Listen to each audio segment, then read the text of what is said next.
اچھی طرح کرتے ہوئے اچھی طرح کرنے والے آدمی تیار کرنا ہے. اور سمجھنے کے معنی پہلی بات تو یہ ہے کہ سمجھنا ہے کہ اس محنت کو اچھی طرح کرنے کے نتیجے میں اللہ تعالیٰ کام کی سمجھ ہمارے دلوں میں پیدا فرما دے، یعنی کام پر یقین پیدا فرما دے. مولانا الیاس صاحب رحمۃ اللہ علیہ ایک مرتبہ اپنے مجمع سے بات کر رہے تھے. بات پوری کرنے کے بعد یہ فرمایا، کیوں بات بھائی سمجھ میں آ گئی؟ تو مجمع نے کہا بات سمجھ میں آ گئی. تو مولانا نے یہ فرمایا بات سمجھ میں نہیں آئی ہے، سننے میں آئی ہے. اور سمجھ میں آنا کس کو کہتے ہیں؟ اگر یہ سمجھ میں نہ ہے تو مسجد کے باہر چلے جاؤ اور وہاں جا کر کے دنیا داروں کو دیکھو جن کو اپنی اپنی دنیا سمجھ میں آئی ہوئی ہے. اسی لیے ہر آدمی اپنی دنیا کے کاموں میں پوری زندگی لگا ہوا ہے اور ہر حال میں لگا ہوا ہے. خوشی ہو، غمی ہو، بیماری ہو، تندرستی ہو، بارش ہو، سردی ہو، گرمی ہو، ہر حال میں اپنے کام میں لگا ہوا ہے اور پوری زندگی لگا ہوا ہے. اور اگر کوئی تعریف کرے تو بھی لگا ہوا ہے، کوئی برائی کرے تو بھی لگا ہوا ہے. اس لیے کہ ہر ایک کو وہ کام سمجھ میں آ گیا ہے، اپنا اپنا کام. اور سمجھ میں آنے کی بنیاد یہ ہے کہ ہر آدمی کا یقین یہ دل میں بنا ہوا ہے کہ میری زندگی میں جو ضرورتیں بھی پیش آئے گی، سوئی سے لے کر بچوں کی شادی تک، مکان خریدنے تک، گاڑی لینے تک، جو بھی ضرورتیں پیش آئے گی، وہ ساری ضرورتوں کا انتظام میرے اس مشغلے سے ہوگا. یہ یقین اس کی استقامت کا ذریعہ ہے. اسی طرح میرے دوستو، اس محنت میں اچھی طرح لگنے کے نتیجے میں اور اچھی طرح کرنے کے نتیجے میں کام کرنے والے کا یقین یہ بنے کہ میری زندگی کے ہر چھوٹے بڑے مسائل اور میری دنیا اور آخرت کے ہر چھوٹے بڑے انفرادی اجتماعی مسائل اللہ اس محنت کے ذریعے سے حل فرما دیں گے. سیرت کی روشنی میں یہ بات ہم کو سمجھ میں آ جائے. اس لیے کہ یہ بات سمجھ میں اور یقین کے درجے میں بات آئے گی تو ہی زندگی بھر اس کام کو کرنا آسان ہوگا، ورنہ پکڑنا چھوڑنا ہوگا. کیا چھوڑ دیا، کیا چھوڑ دیا، کیا چھوڑ دیا. اس طرح پکڑنے چھوڑنے سے کام نہیں ہوتا ہے، بلکہ کام میں مستقل طور پر لگے رہنے کے نتیجے میں اور آگے بڑھتے رہنے کے نتیجے ہی سے کام ہوتا ہے. اسی لیے آپ کی محنت میں جو آئے صحابہ وہ کام میں لگے رہے اور اپنے آپ کو تقاضوں پر چلاتے رہے، یہاں تک کہ 23 سالہ دور نبوت میں ایک ایسا مجمع تیار ہو گیا کہ جس مجمع کو دیکھ کر اسلام کو سمجھا جا سکتا ہے اور اسلام کو اپنایا جا سکتا ہے. یہ حضور صلی اللہ علیہ وسلم نے فرمایا کہ میرے سارے صحابہ ستاروں کے مانند ہیں، جن کے پیچھے بھی تم چلو گے وہ تم کو اللہ تک اور جنت تک پہنچا دیں گے. تو اتنا بڑا کام ہوا وہ لگے رہنے کی وجہ سے ہوا. اس لیے میرے دوستو، پورا مجمع یہ طے کریں کہ اس کام کو اچھی طرح سمجھنا ہے، کہ بھئی سمجھنا ہے اور اچھی طرح اس کو کرنا ہے. اور اچھی طرح کرتے ہوئے اچھی طرح کرنے والے آدمی تیار کر کے دنیا سے جانا ہے، تاکہ جیے تو اطمینان سے جیے اور مرے تو اطمینان سے مرے. ایک باپ اپنی اولاد کو اپنی زندگی میں کاروبار سنبھالتا ہوا دیکھ لیتا ہے، فیکٹری سنبھالتا ہوا دیکھ لیتا ہے تو اطمینان سے جی بھی لیتا ہے، اطمینان سے مر بھی جاتا ہے کہ کوئی بات نہیں، میرے جینے مرنے سے میرے کاروبار کو کوئی فرق نہیں پڑے گا، میرے بچوں نے سنبھال لیا ہے. اسی طرح ہماری ہر مسجد میں، ہمارے ہر محلے میں، ہمارے ہر گاؤں میں اور ہمارے ہر شہر میں اور ہمارے دنیا کے ہر ملک میں ایک معتد بھی مجمع دعوت اور تبلیغ کا ایسا ہونا چاہیے جو کام کو اچھی طرح سمجھا ہوا ہو، اچھی طرح کرنے والا ہو اور ایسا اچھی طرح کرنے والا ہو کہ اس کے ہاتھوں نیا نیا مجمع کام میں آتا چلا جائے تاکہ ہم جیے تو اطمینان سے جیے اور مرے تو اطمینان کے ساتھ مرے کہ ہمارے جینے مرنے سے کوئی فرق نہیں پڑے گا. کام کے سنبھالنے والے گاؤں سے لے کر عالم میں کھڑے ہو گئے. کیوں بھائی اس طرح کریں گے انشاءاللہ. اللہ ہمارے سب کے لیے آسان فرمائے.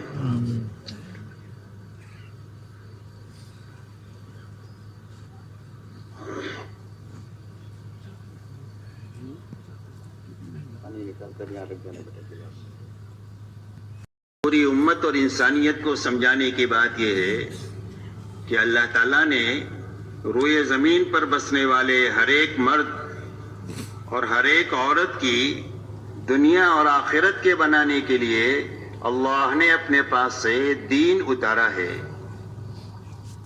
اور قرآن پاک میں اعلان فرما دیا ان الدین عند اللہ الاسلام. فرمایا اب ساری انسانیت کے لیے زندگی گزارنے کا جو طریقہ اللہ کے یہاں پسندیدہ ہے وہ صرف دین اسلام ہے. وَمَن يَبْتَغِ غَيْرَ الْإِسْلَامِ دِينًا فَلَن يُقْبَلَ مِنْهُ وَهُوَ فِي الْآخِرَةِ مِنَ الْخَاسِرِينَ. فرمایا جو اسلام کے علاوہ اور کسی راستے پر چل کر آئے گا اللہ کے یہاں مقبول نہیں ہوگا اور اس کی آخرت ہمیشہ ہمیشہ کے لیے اجڑ جائے گی جہاں کبھی بھی آبادی نہیں ہوگی. اس لیے میرے دوستو اللہ تعالیٰ نے ساری انسانیت کی کامیابی کے لیے دین اسلام اتارا ہے کہ زندگی جو بنے گی وہ بھی دین ہی کے راستے سے بنے گی اور آخرت بھی جو بنے گی وہ صرف دین ہی کے راستے سے بنے گی. اور ہماری پوری محنت کی اور دو بھاگ دوڑ کی بنیاد دین ہے کہ ہر فرد امت کی زندگی میں پورا دین اپنی حقیقت کے ساتھ میں آ جائے. تو اللہ تعالیٰ نے دنیا اور آخرت کے بنانے کے لیے دین اتارا ہے اور اپنی سنت روئے زمین پر یہ جاری فرمائی ہے کہ جو کوئی بھی پوری دینداری کے ساتھ جیے گا اور دینداری پر مرے گا اللہ اس کی دنیا بھی اچھے سے اچھی بنا دیں گے اور اس کی آخرت جنت کی شکل میں ایسی بنا دیں گے کہ جس کے بعد کبھی بھی بربادی نہیں ہوگی, ہمیشہ آباد ہی آبادی رہے گی. اور جو بے دینی کے ساتھ زندگی گزارے چاہے دنیاوی اعتبار سے کتنے ہی بڑے نقشوں کے مالک کیوں نہ ہو اور جو بے دینی پر مرے تو اللہ نتیجتاً اس کی دنیا بھی اجاڑ دیں گے اور آخرت ایسی اجڑے گی جہنم کی شکل میں کہ اس کے بعد کبھی بھی آبادی نہیں ہوگی. یہ اللہ کی طرف سے ایسی پکی ٹھکی سنت ہے کہ جس میں کبھی بھی تبدیلی نہیں ہوگی. وَلَن تَجِدَ لِسُنَّتِ اللَّهِ تَبْدِيلًا وَلَن تَجِدَ لِسُنَّتِ اللَّهِ تَحْوِيلًا. فرمایا اللہ کی سنت کو کبھی بدلتا ہوا نہیں پائیں گے. اس لیے یہ سمجھنے کی ہے اور پوری امت اور انسانیت کو سمجھانے کی ہے کہ اللہ کے یہاں کامیابی کا سبب حقیقی صرف دین ہے. رہا دنیا میں جتنے اسباب ہیں جس میں روزی روٹی کی تلاش میں لوگ لگتے ہیں, تجارت ہے, کھیتی ہے, ملازمت ہے, مزدوری ہے, ڈاکٹری ہے, انجینئرنگ ہے, سائنس ہے, حکومت ہے, یہ جتنے اسباب ہیں ایسا ہی دنیا میں جتنے اچھے برے حالات انسانوں پر آتے ہیں انفرادی اجتماعی طور پر, کبھی خوشی ہے, کبھی غمی ہے, کبھی بیماری ہے, کبھی تندرستی ہے, کبھی راحت ہے, کبھی تکلیف ہے, کبھی مالداری ہے, کبھی غریبی ہے. غرض یہ کہ یہ جتنے حالات اور اسباب ہے اس کا تعلق نہ تو کامیابی کے ساتھ ہے اور نہ تو ناکامی کے ساتھ ہے. کوئی سبب کامیابی کے لیے نہیں ہے اور کوئی سبب ناکامی کے لیے نہیں ہے. کوئی بھی حال کامیابی کے لیے نہیں ہے اور کوئی حال ناکامی کے لیے نہیں ہے, بلکہ یہ جتنے اسباب اور حالات ہیں یہ صرف امتحان کے لیے ہے اور دنیاوی زندگی کے گزارے کے لیے ہے. اللہ تعالیٰ ہر ایک انسان کو چھوٹے بڑے سبب میں اپنے علم اور حکمت کے ساتھ رکھ کر یہ آزمانا چاہتے ہیں کہ اس سبب میں رہ کر یہ حکم کا پابند ہوتا ہے اور یہ طریقے کا پابند ہوتا ہے یا اپنے خواہش کے تابع ہو کر زندگی گزارتا ہے. جو حال بھی اللہ کی طرف سے آیا ہے اس حال میں یہ حکم پورا کرتا ہے یا اپنی خواہش پر چلتا ہے. اس امتحان کے لیے اللہ نے اسباب اور حالات کو پیدا کیا. ان اسباب اور حالات میں کامیابی اللہ کے دینے سے آئے گی اور اس میں ناکامی بھی اللہ ہی کے دینے سے آئے گی. کامیابی کے آنے کا راستہ ان اسباب میں اور حالات میں حکم کو پورا کرنا ہے اور نبی کے طریقے پر چلنا ہے, اور ناکامی کا راستہ خواہش پر چلنا ہے, منمانی پر چلنا ہے.